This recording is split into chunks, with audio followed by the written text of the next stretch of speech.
Okie dokie. Now, my first guest.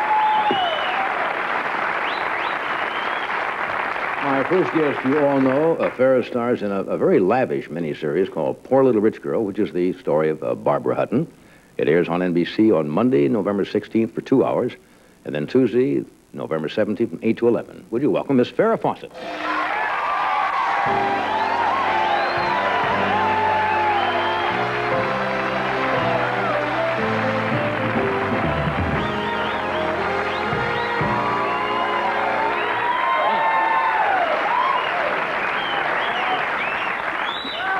I haven't seen you for a while. You look, as they say, smashing. Thank you. You really do. Thank you. Yeah. This must have been quite a challenge, the Barbara Hutton story. Although your career has had a remarkable turn.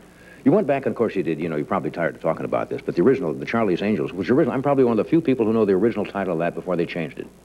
Oh, that's right. Did you know what they were going to call it?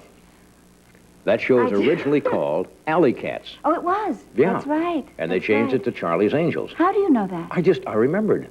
I don't know why. It was one of those silly things you stick back there. You keep that information for a spot like this. That's right. Just to throw it in and people say, isn't he brilliant? No, I just happen to remember it.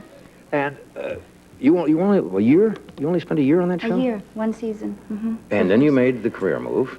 Any particular reason? Because the show was very successful. Did you just get tired of playing a role that you thought was a little the same? And Well, yes, I found it, you know, it's hard to explain. It really is, because the show was successful, and I loved the girls and everyone associated with the show, but I had very strong feelings about my character and things that I felt should happen, and they disagreed, so... Yeah.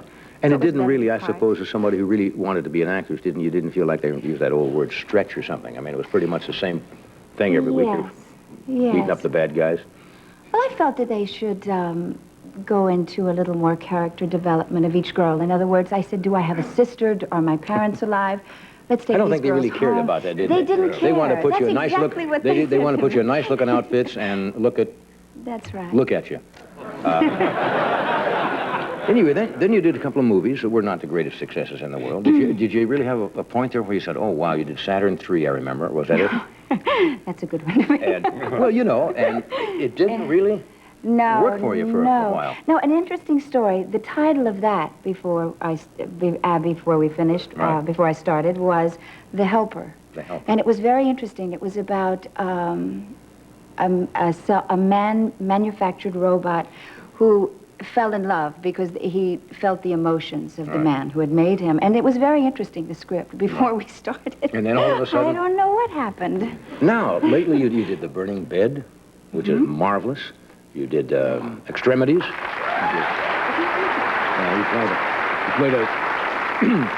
You played a Nazi war hunter.